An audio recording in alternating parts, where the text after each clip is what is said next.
The Psycho Girl. The Psycho Girl Episode 5.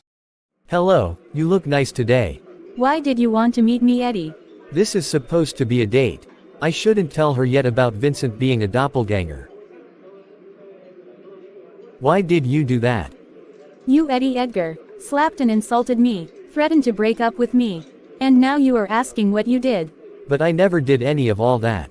Stop lying. I promise I didn't. Fine, I will tell you the truth. The Eddie who came to the restaurant was a doppelganger. I don't think I should, but I believe you. It's the truth, I promise. Okay, I believe you. So, how was your day today? Really good, except the part where I got a D for my maths exam. That's not bad. I am very bad at studying too. I once failed all my subjects. I am worse. I once got 0 in all my subjects. So do you have any other friends other than Vincent? No. What about you? I don't have a single friend. How can such a nice girl like you not have a single friend? The other girls are probably jealous of you. Nobody likes me. They all think I'm a bad student. They think of me as an outcast. Even the teachers don't like me.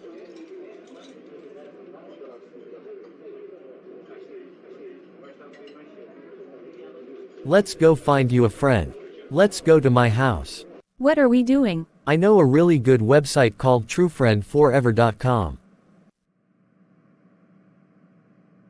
How is she? It's written here that her name is Lizzie. She is a daredevil, loves bright colors and is a great student. No. You might like her. I am gonna press meet. Also, can I change my clothes? Sure. How is this shirt and pants?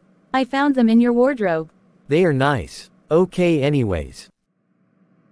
How is she? Her name is Charlotte. She is awarded prettiest girl in town for the last 3 years. She seems nice. Okay, let's press meet on her too. On to the next one. How is she? Her name is Rachel. She loves reading. Her favorite books is the Harry Potter series. If Harry Potter had a sister, it would have been her. Yeah. Anyways, this is the last one. Her name is Sophia. She won prettiest girl in the town 4 years ago. She is 18 and is in a relationship with Caleb Eric Benjamin Cooper. Who is Caleb Eric Benjamin Cooper? You don't know Caleb Eric Benjamin Cooper? No. Wait, I will show you a video of him. I am so thirsty, I need water. Me too. Wait, I think I see water.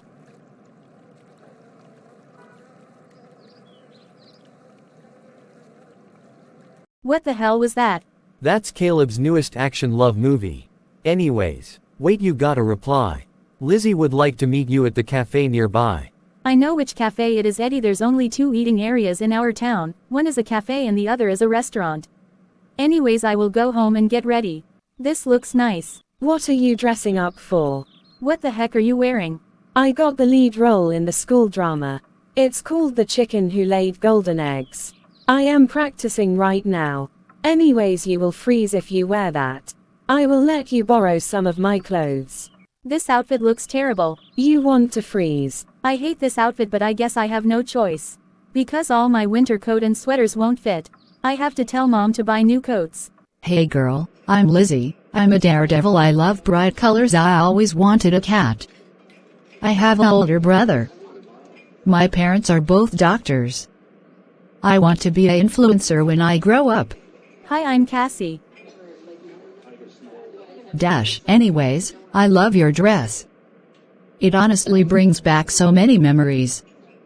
I had one really similar when I was little, same kind of flowy fabric and rich color. I think mine was a deep emerald green with tiny sparkly threads woven through it. I must have been around 8 or 9. I remember stumbling upon it at this little street market we visited on a weekend trip. My mom wasn't even planning to shop that day, but I saw it hanging on a rack outside one of the stalls and I just froze. I begged her to let me try it on, and as soon as I did, I twirled around and refused to take it off.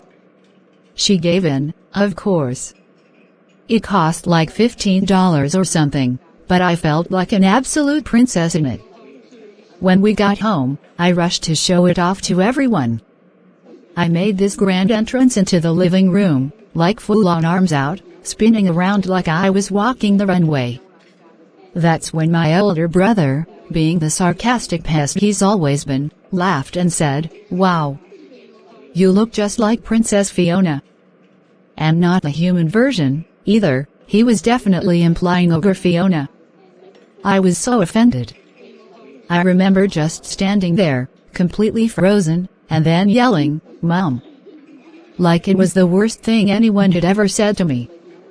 My parents immediately told him off and told him to stop teasing me. I think my mom even said, "She looks beautiful and magical, just like a real princess," which made me feel a little better, even though I was still sulking.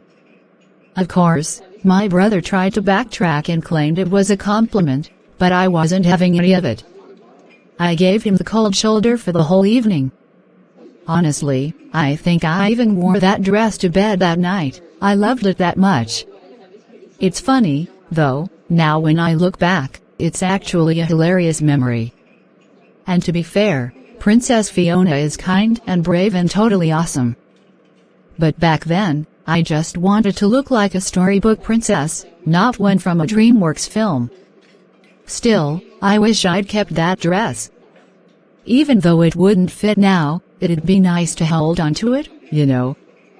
It's crazy how certain clothes can hold so many memories. All that from just seeing your dress.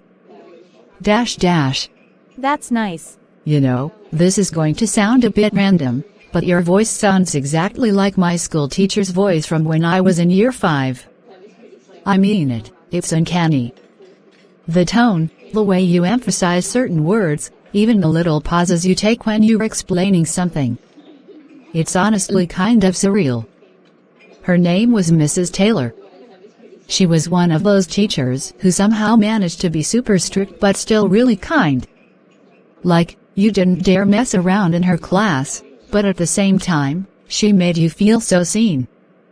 I remember she had this calm, steady voice that just made you want to sit up straight and listen.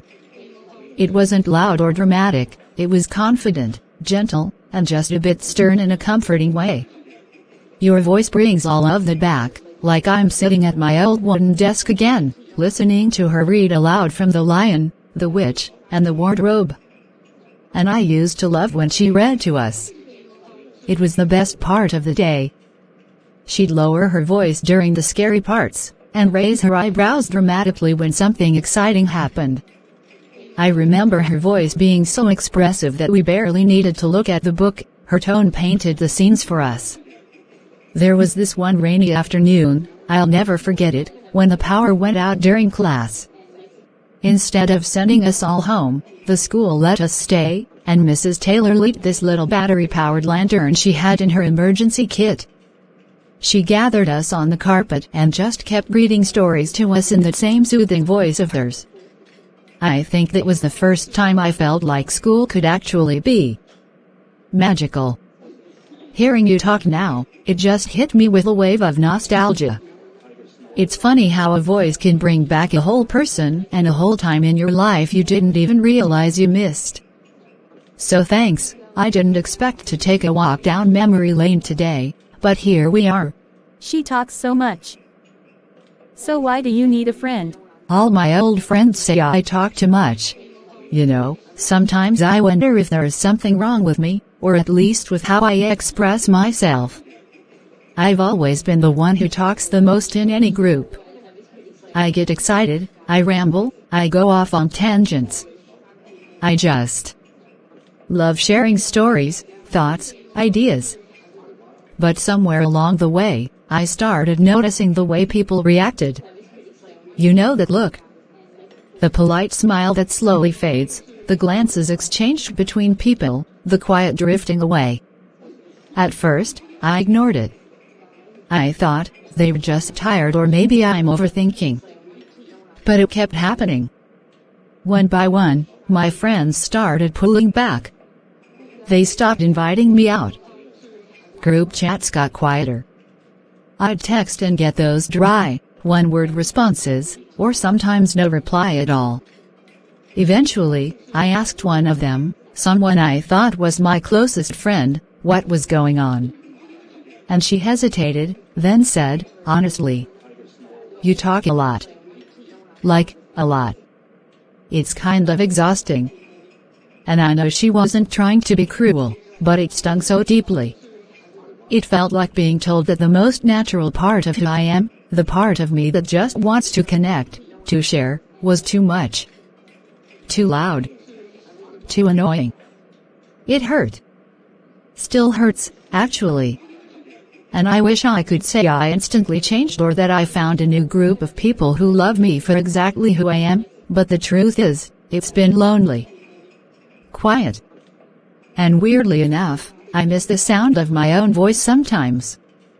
Like, I'll catch myself starting to say something and then stop, because I don't want to be too much again.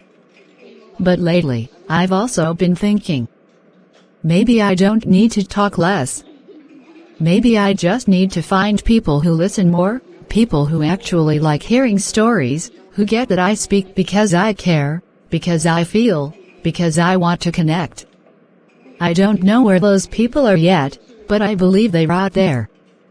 And until then, well, I'm still going to talk. Even if it's just to myself. Or to someone kind enough to listen, even for just a moment. I need to get away. Oh, I just realized I need to give my pet fish a bath. Bye. You will not leave until I say so. Sorry, it's just I really need to go. I have a family gathering. I will pay the bill. Will you be paying with cash or card, madam? Listen, I need to get out of here. The girl I was supposed to meet is a psycho. Help me. Okay, madam. Just pretend I am paying with card. Okay, madam, that will be $19.06. Thank you. Have a nice day. You are not leaving. What the hell are you doing?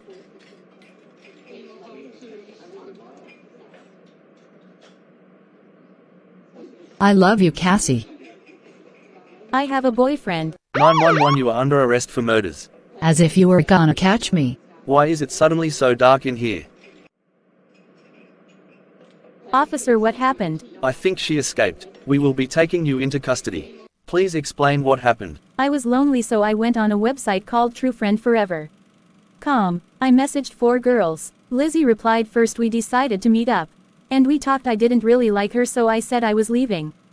And went to the cashier and paid the bill, though we didn't eat anything. And she got very mad and then kissed me and hit me. Then you came up and you know the rest. Okay, let me explain the story. There was once a Let's couple. The break boy up. became famous because of the girl. However, the boy broke up with the girl. The girl became mentally unstable and started Goodbye. going on dates or going out by using websites. But when they reached, she would kill them.